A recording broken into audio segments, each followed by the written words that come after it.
Hi, I'm going to talk to you about how my disability simulation went. So, I decided to do a congenital amputation of my right hand because that's my dominant hand.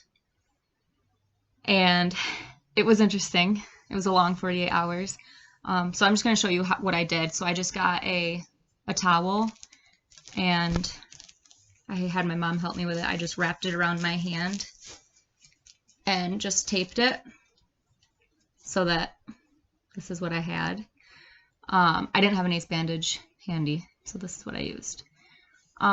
So some positive thoughts and experiences from this is it really made me think about how and what people go through. It really put into perspective that it makes life a lot harder, and everything to me seemed like it was way more time consuming. I had a hard time getting stuff done, feeling productive because I felt like I wasn't getting anything done.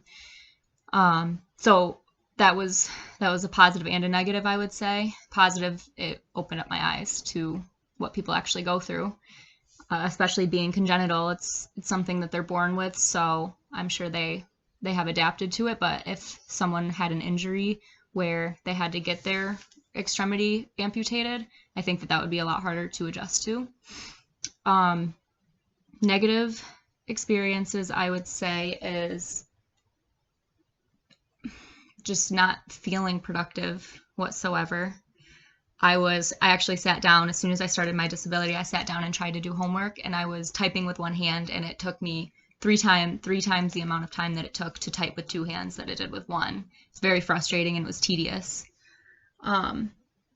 So I guess those were my positive and negative experiences.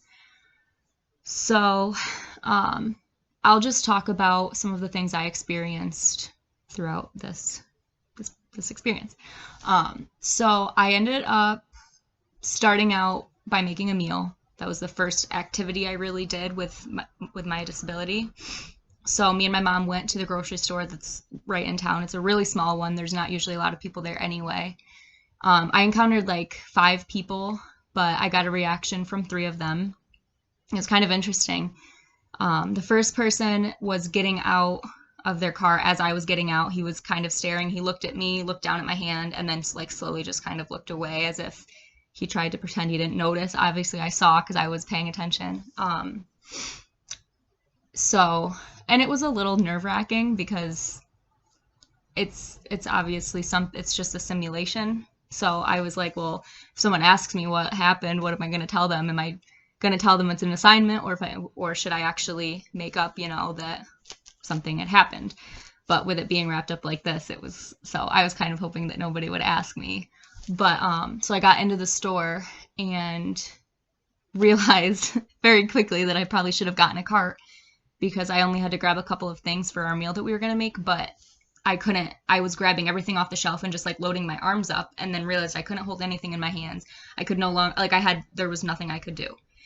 So that was really hard, and I didn't realize that until I was in the situation. My mom was trying not to help me as much as she could to, make me do it on my own. So that was difficult. The other reaction was actually from the cashier. Me and my mom brought, again, I had my arms full of we had like cans of soup, chicken broth, because we were making beef stroganoff. So I had my arms full, set everything on the counter, and he saw that my hand was wrapped up and basically acted like I wasn't there and just kind of interacted with my mom the whole time. So that was a little uncomfortable. I didn't really reach out and say something to him, but I could tell like he wasn't making eye contact with me, wasn't looking at me, and it was uncomfortable. I didn't want to be there. I wanted to get out as fast as I could, and it just really put it into perspective that, people who, even if people who do have a prosthetic on, you notice it, it's different. People don't want to stare. They try not to look at you, and it just really put it into perspective that it was uncomfortable.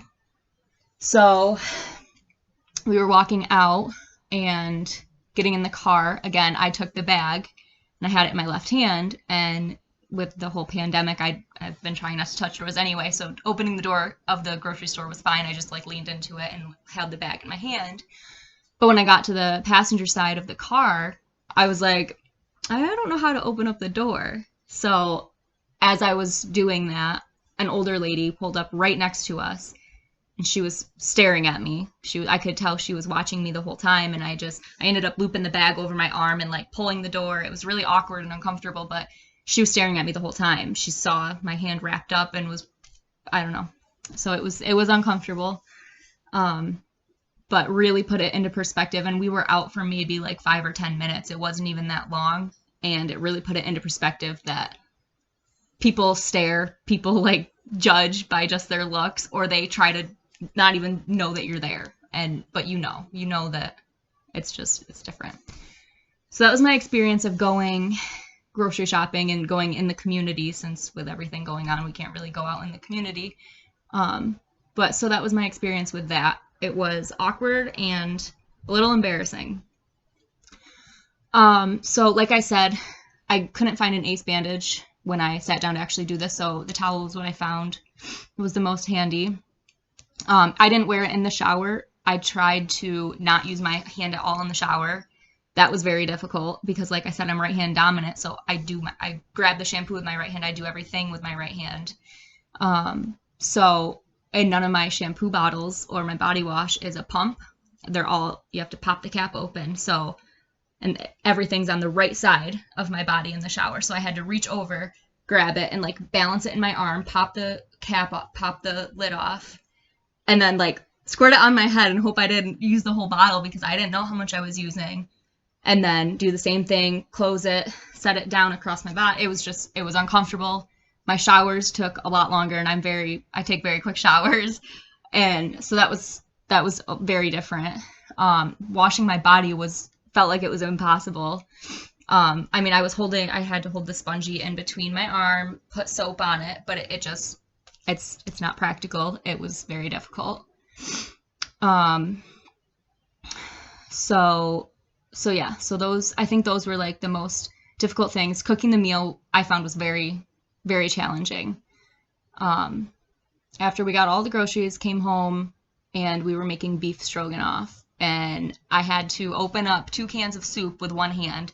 So like I was balancing it with my wrist, had to pop it open. And then I had to scoop the soup out with a spoon because I couldn't just shake it out. So I had the can of soup like this in my arm, and I was leaning over it and had a spoon trying to scoop it out like that. It was horrible, and I couldn't get all the soup out, so my mom had to help me with it, and that alone was almost degrading because like I physically couldn't do it. I could not scoop all of it out. That kind of sucked. It really took away from my independence because it's something that, I can do any other day. So that was really hard. The most frustrating and tedious part of that was using a measuring cup to put chicken broth in the Instant Pot that we were cooking everything in. I opened up the lid and took the cap off, very slowly poured. I don't ever pour with my left hand, so that was different. It was hard. Didn't even fill the cup to the top because I had to lift it up and I didn't want to spill it. And I had to do it 3 times because we needed 3 cups. So I was careful, and I was like shaking because it just was uncomfortable with my non-dominant hand. So that was tedious. That's something that if I were to have to do this for longer, I probably wouldn't do. I wouldn't make meals like that, which is sad because I'm sure a lot of people who do have an amputation don't make big meals because it's hard to do it all by yourself. So that was really hard.